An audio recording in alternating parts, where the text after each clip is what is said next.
You know, some stories sound too wild to be true, like something out of a nightmare you can't shake. But what happened to me back in 1974, it's haunted me my whole life. I was just a kid, not even 5 years old yet, living in Huntington, West Virginia, with my mum, dad, and older sister. Life was simple. Playing in the yard, family outings, nothing out of the ordinary. Until that one summer day when everything changed. It started innocently enough, but by the end of it, our family was shattered, lost in hours we couldn't account for, and stalked by shadows that weren't from this world.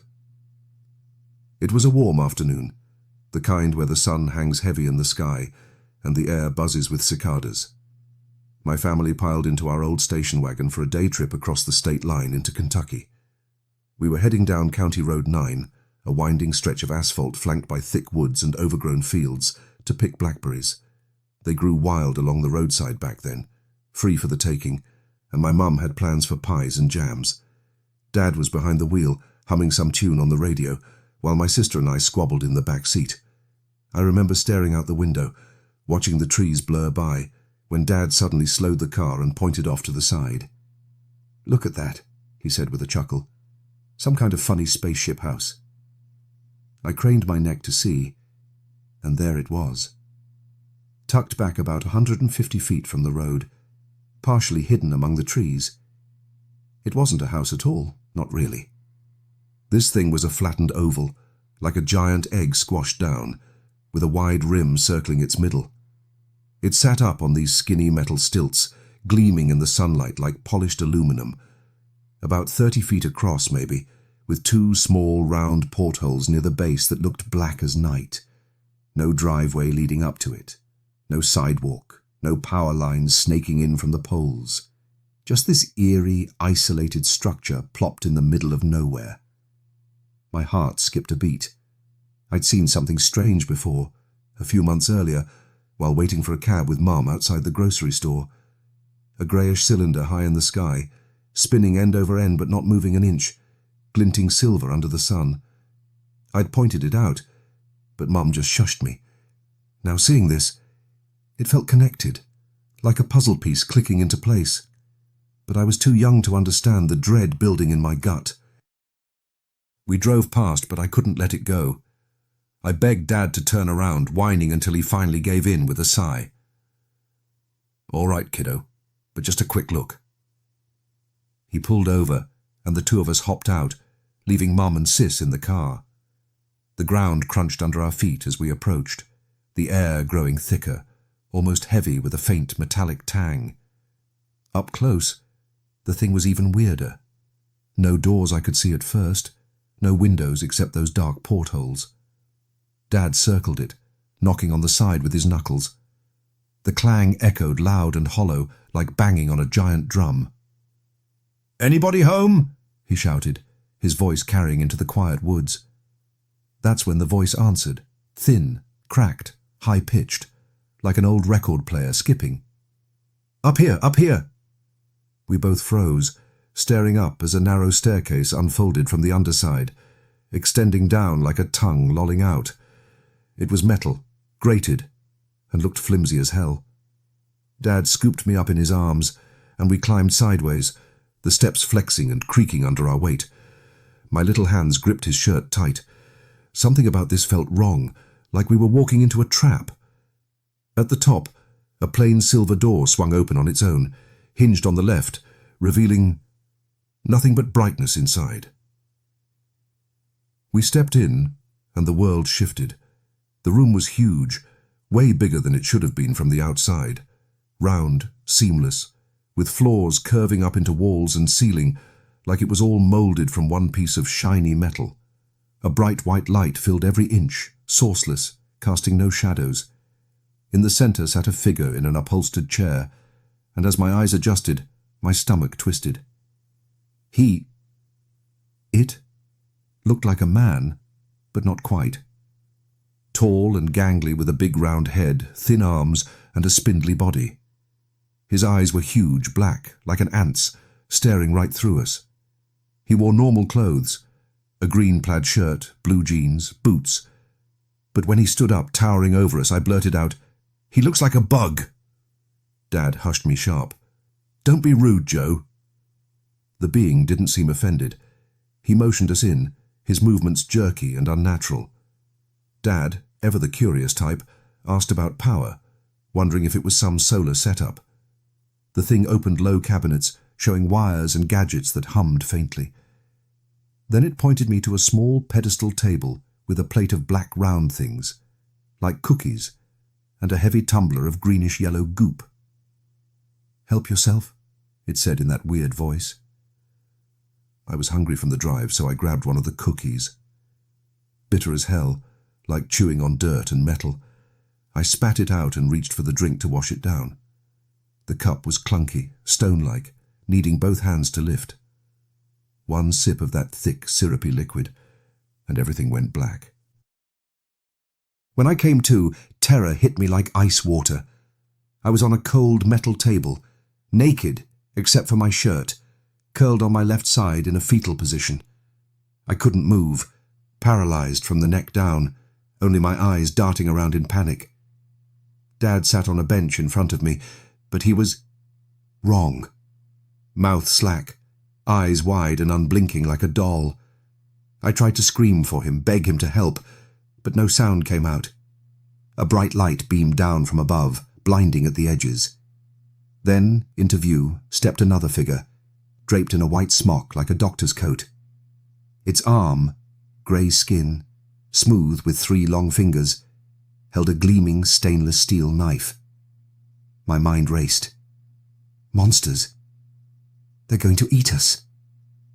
Something cold and hard probed me from behind, invasive and wrong, and the pain. God, the pain. Blackout again. Next thing, a soft voice pulled me back. "Jojo. Jojo." I opened my eyes to a tall grey being, female somehow, with huge almond-shaped eyes like pools of ink. A tiny mouth curved in a slight smile. No nose, no ears, no hair.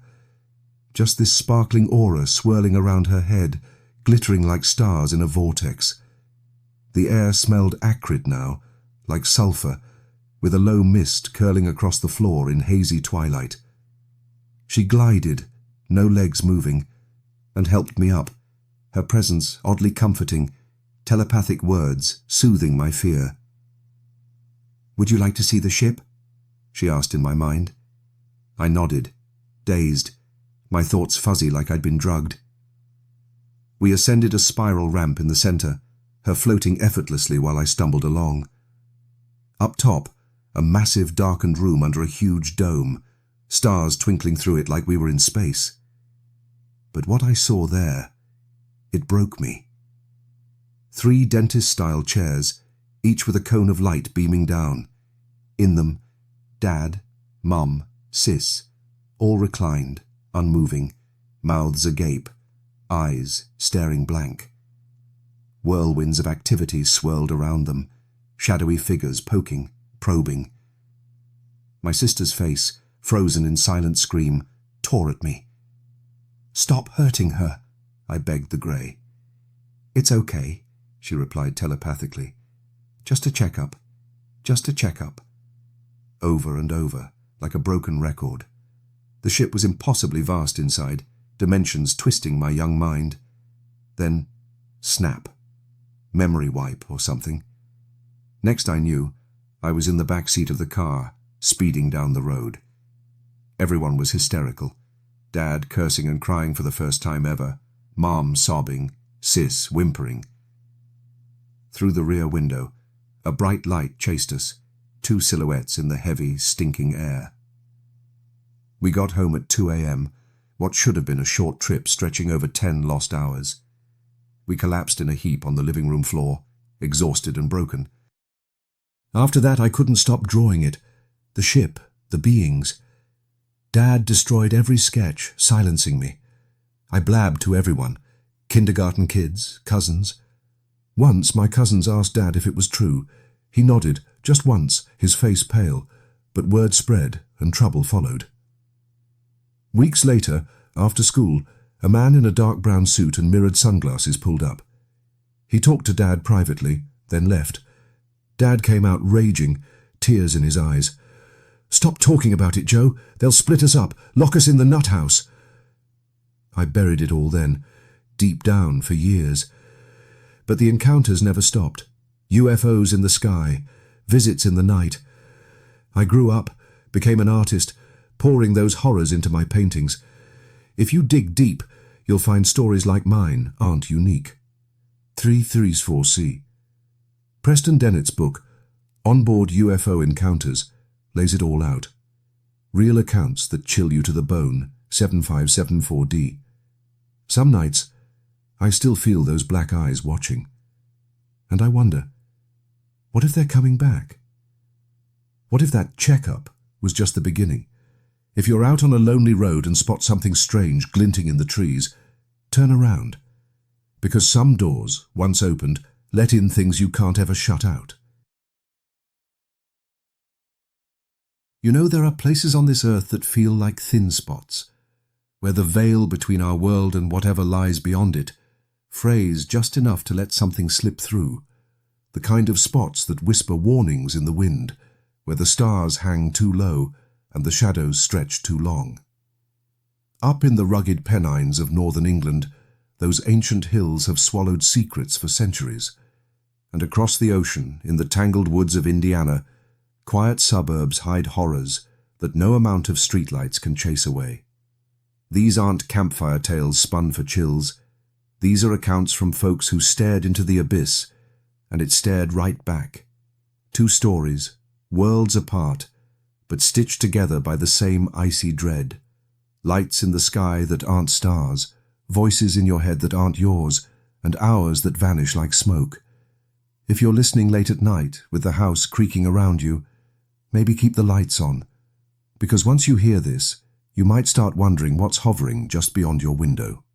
Let's start in the misty moors of West Yorkshire, England, back in the summer of 1980.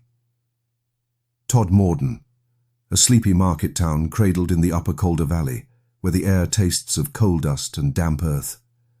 Flanked by those brooding Pennine hills, it's the sort of place where fog rolls in like a living thing, swallowing roads and muffling sounds until you're not sure if you're walking toward home or something waiting to claim you. That June, the town woke to a nightmare that no one could shake. Zygmunt Adamski, a 56-year-old Polish miner, tough as the pits he worked, vanished from his home in Tingley. Poof. Gone without a trace. Folks figured he'd wandered off in a daze, maybe hit his head. But 4 days later, his body turned up on a coal heap in Todmorden, 30 miles away. No car, no bus ticket, no explanation for how a man gets from one end of Yorkshire to the other without a soul seeing him. What chilled the investigators to the bone wasn't just the distance. It was the marks on him. Bruises like he'd been dropped from a height, and worst of all, a thick, gelatinous slime smeared across his neck and shoulder. Yellowish green, sticky as tar, stinking of something chemical and wrong. British forensics poked and prodded it for weeks. Pathologists, chemists, the works. No match to anything earthly. No poison, no plant sap, no hoax. Just unidentified. Whispers started rippling through the pubs and police stations. Was this some botched abduction? Something that grabbed him from the sky and spat him back out, broken and spent?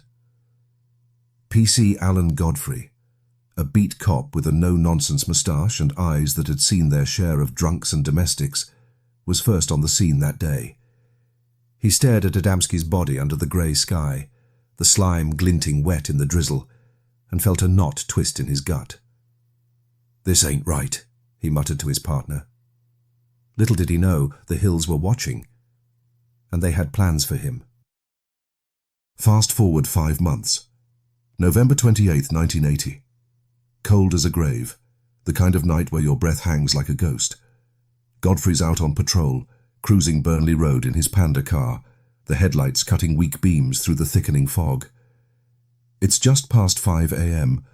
the world still wrapped in that pre-dawn hush, when something catches his eye up ahead. At first, he thinks it's a bus, skewed across the road at an odd angle.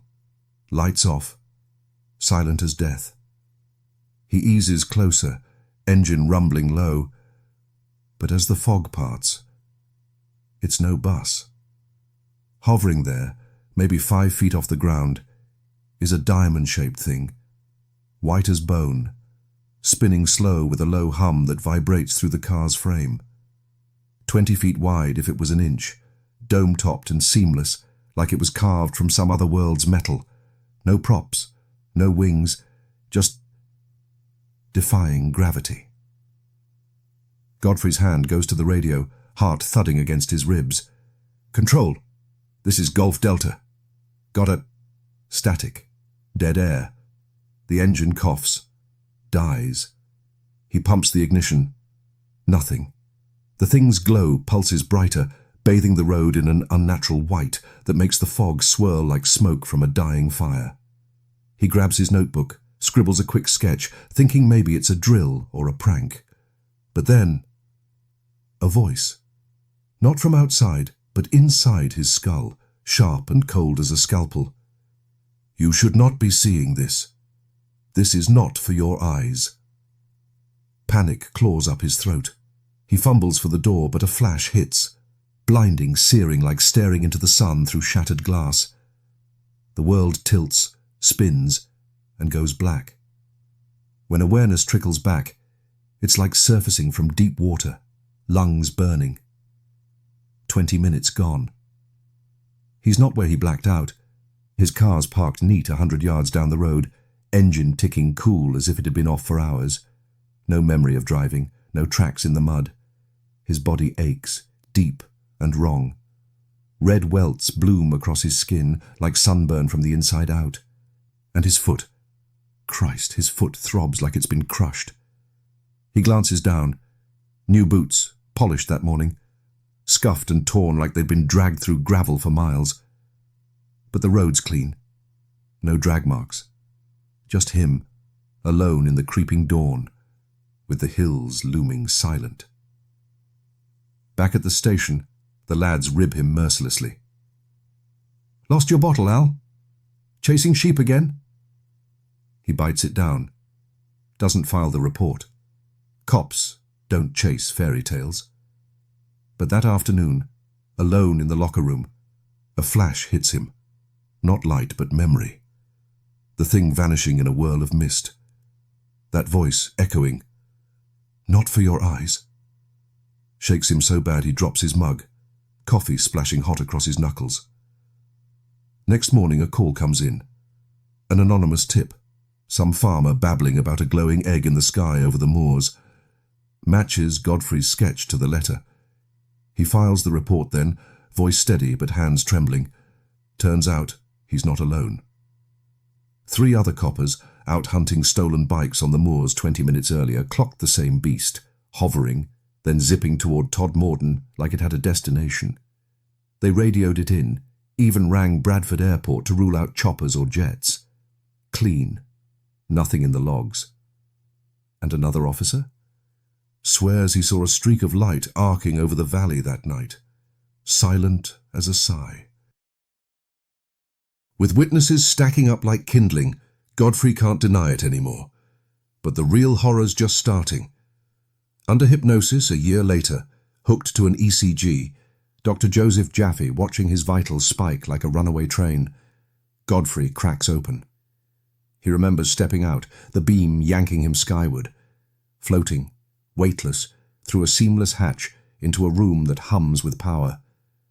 No corners, walls curving like a womb of cold steel. And them. A tall man first, 6 feet, bearded, long nose, skull cap and robes, like some biblical ghost. Knows his name without words. Joseph. Flanked by 8 little horrors. 3-foot metal figures, heads like inverted lampshades, eyes slit thin as razor cuts. They touch him, cold fingers probing, and he recoils, bile rising. Joseph's voice in his mind. "Do not fear. They are mine. In the corner, a black dog, massive, eyes glowing ember red, pants with a grin that shows too many teeth. They strap him to a table, lights blazing down like judgment. Bracelets clamp his wrist and ankle, plug into machines that whine low.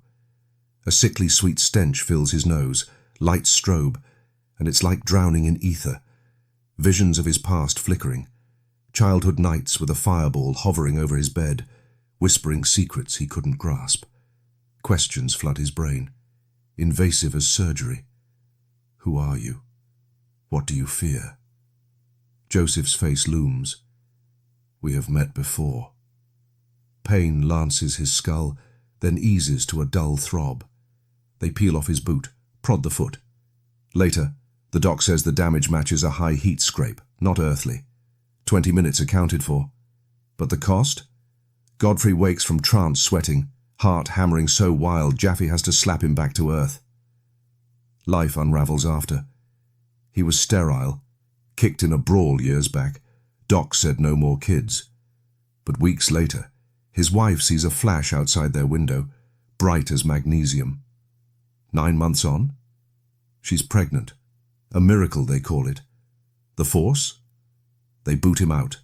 Whisper he's unfit, cracking under pressure. Godfrey swears it's suits in black, men in black straight out of the shadows, silencing him, threats in the dead of night. He writes it all down, self-publishes the truth. 40 years pass, and Todmorden's still buzzing. UFO capital of the UK, they say. Rick Moran's book, Chance Encounters in the Valley of Lights, digs deeper. Ley lines in the Pennines, magnetic anomalies pulling them in like moths to flame. 197. But Godfrey? He sleeps with the lights on, waiting for that hum in the fog.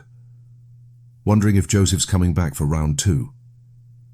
Now, shift your gaze across the Atlantic, to the flatlands of Indiana, summer of 1983. Copley Woods, a scruffy patch of timber on the edge of Indianapolis, where the suburbs bleed into wild underbrush. Fireflies wink in the dusk, crickets saw the air thick. But on June 30th, that ordinary hum shatters. Debbie Jordan Corbell, 30-something mum, tough and no frills, wrangling kids and a creaky house, steps out back when the dogs lose their minds. Barking turns to howling, frantic like hell's breaking loose. She squints into the night, a glow pulsing over the tree line, bright as a harvest moon gone wrong. The air crackles, static raising hairs on her arms, a low buzz drilling into her teeth. She freezes, legs leaden, as if the ground's glued her boots. Can't scream, can't run, just watches, heart slamming, as the light swells, engulfs her. Next beat she's aware of, she's not in the yard. She's inside. A room of seamless metal, humming warm, lit from everywhere and nowhere. Humanoids, tall, thin as reeds, skin grey as ash, circle her. Eyes like black mirrors, endless, pulling you in. No words but thoughts slam into her skull. Hold still. We need to see.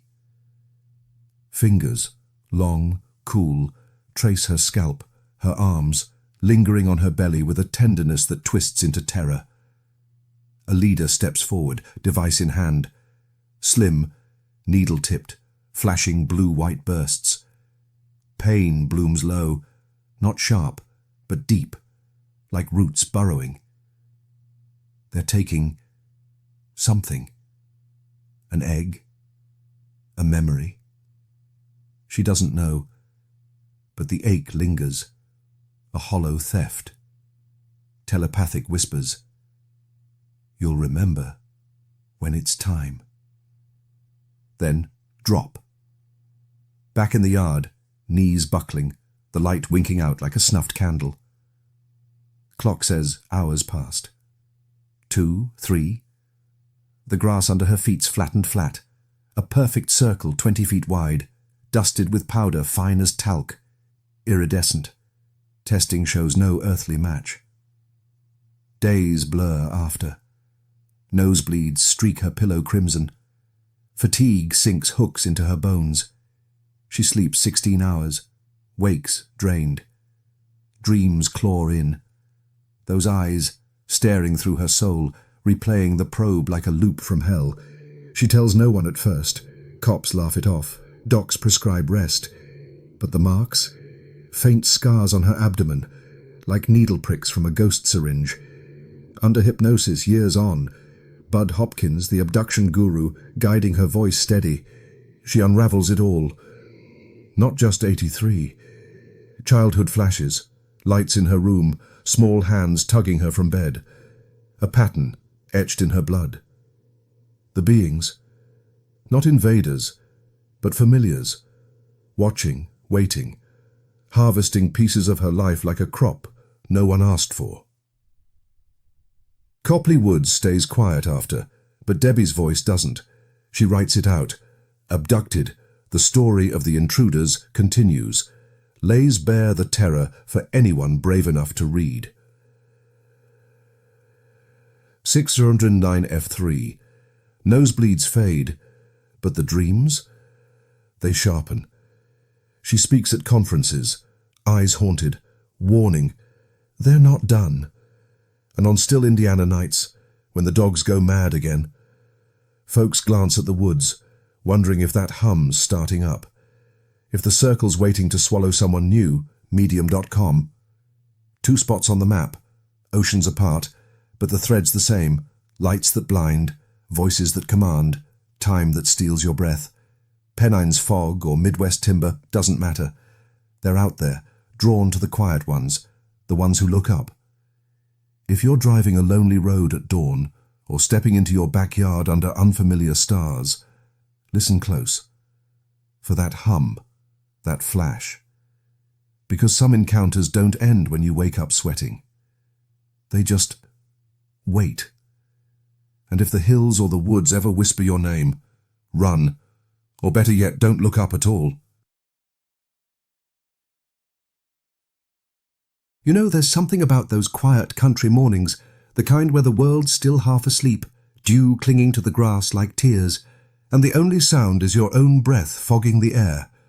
That makes you feel truly alone. Safe, even. But out in the rolling fields of eastern Poland back in 1978, under a sky that stretched too wide and too empty, that illusion shattered for one man in a way that'll stick with you long after the sun comes up. His name was Jan Wolski, a simple farmer pushing 72. The sort of guy who'd sooner trust his old horse than a stranger's word. What happened to him on May the 10th? It wasn't just a sighting. It was an invitation. From things that walked like us, but smelled like brimstone, and looked like they'd crawled out of a fever dream. If you're out walking your dog at dawn, or staring too long at the tree line, listen close. Because some mornings, the ordinary ends, and whatever's been watching decides it's time to say hello. It was a Wednesday, just cracking light over the horizon around 5 a.m., the air crisp with that early spring bite that seeps into your bones. Jan had his routine down pat, harnessed the mare, that gentle 4-year-old filly with eyes like polished chestnuts, to the rickety cart. They were headed to the nearby town of Debusno, just a short haul down the dirt road to chat with a fellow farmer about seed prices or weather woes. The path wound through meadows thick with wild grass, the kind that whispers secrets when the wind cuts through. Jan hummed an old folk tune under his breath, reins loose in his calloused hands, not a care beyond the mud sucking at the wheels. That's when he spotted them. 2 figures up ahead on the right, strolling the same direction, maybe 100 yards off in the meadow. At first glance, hunters, he figured. Out early for rabbits or pheasant, shotguns slung low. But as the cart rattled closer, something twisted in his gut. They weren't walking right. Their steps, unnatural, like marionettes on frayed strings, rising high on tiptoe before easing down, slow, deliberate, as if testing the earth's give. He slowed the horse, peering through the grey half-light. They were waiting for him, had to be, parting just enough to clear his path, one veering left, the other right, like ushers at some unholy gate. Up close now, close enough to catch their voices murmuring in a tongue that slithered like water over stones, guttural clicks and hisses, nothing human. They were small, maybe 5 feet tall, whip-thin as reeds, wrapped head to toe in these skin-tight suits the colour of storm clouds, glossy black-grey like rubber pulled taut over bone. No zippers, no buckles, no pockets, just seamless, hugging every angle. The suits stopped at their faces and hands, leaving skin exposed that gleamed sickly green under the dawn, high cheekbones sharp as shattered glass, eyes like black almonds, flat and endless, no whites, no flicker of life. Where a nose should be, just a subtle ridge with twin slits for breathing, flaring faintly. Mouths straight as knife cuts, lipless, twisting sideways now and then to bare teeth too white, too even, like porcelain shards. No hair, not a strand, just smooth, mottled green stretching to scalps that sloped back unnaturally. Their hands, God, their hands caught the light wrong. Long fingers, 5 to a palm, splayed and webbed with this thin elastic membrane, green-veined, stretching between digits like the skin of a drowned frog, all but the thumb and forefinger, which hung free. No nails, just blunt tips that looked too soft for gripping. And the hump. Each had this odd bulge at the shoulder, shifting under the suit like something alive nested there. Or maybe just the way their spines curved wrong. Legs thicker than a man's, boots fused seamless into the fabric, thudding soft against the dirt. Jan's mare snorted, ears flicking back, but he urged her on, heart picking up a notch he wouldn't admit to. They didn't grab the cart. No, that came next. As he passed between them, close enough to feel the chill radiating off their bodies like winter's breath, they leaped aboard in one fluid motion. Perched on the bench beside him, legs dangling loose, suits creaking faint like fresh latex. He froze, reins taut in his fists. But fear? Nah, not yet. Just a deep, crawling wrongness, like swallowing gravel. What in God's name? He muttered in Polish, but they just tilted their heads, those black eyes unblinking, and pointed ahead. Onward. A mile or so down, they gestured sharp. Stop here in this clearing off the road, where the trees clumped thick and the grass gave way to packed earth. Jan hauled back, the mare tossing her head, hooves stamping reluctant, and there it hung. 50 feet up, silent as sin, a white glow pulsing soft against the paling sky. Not landed, not crashed, just suspended, like a fat pearl on invisible thread. A low hum thrummed from it, faint as distant bees in a hive, vibrating up through the ground into his teeth. The horse balked hard, whinnying shrill, eyes rolling white. Animals know, don't they? But one of the greenskins snatched the reins, yanked firm, and she stilled, trembling. They hopped down, light as leaves, and crooked fingers at Jan. Come. Follow. Their grip on his arm as they helped him off. Cold seeped through his shirt, skin like chilled silk, soft yet unyielding. For their size the strength was iron. He stumbled a step, breath catching, but they steadied him without a word. Just that pull, insistent, drawing him toward the thing. Up close it dwarfed the meadow, like a bus squashed squat, 15 feet long, 9 wide, 8 high, all curves and gleam. No windows, no doors you could spot, surface flawless as poured silver, glowing translucent white that made the air around it shimmer hazy. At each corner, midway up, these barrels jutted. 4 of them, fat and black, threaded with rods spinning wild inside, whipping out spirals of colour, blues bleeding to violets, greens twisting like smoke. That hum? It came from there, constant, burrowing into your skull, making the grass quiver. No props, no roar, just hovering, lazy, a foot off the dirt, as if gravity was a suggestion it ignored. Cables snaked down from the belly then, 4 thick lines, dangling like veins, and one green climbed into the loop they formed, beckoning Jan aboard. Grab hold, it seemed to say, not in words but in his head, a pressure like fingers on his temples. The other peeled off toward the horse, circling slow, head cocked in study. Jan gripped the cables, cold metal biting his palms, and up they rose, smooth, silent, the meadow dropping away till his boots met a ledge at the hatch. The door. It wasn't a door. Squarish with rounded edges, 6 feet high, flush to the wall, no seam, no latch. It rolled up inward like a tongue retracting, swallowing itself into the bulkhead. Walls thick as his forearm, humming faint under his touch. Step inside, and the air hit different, warmer, thicker, laced with sulphur, sharp as struck matches, burning the back of his throat.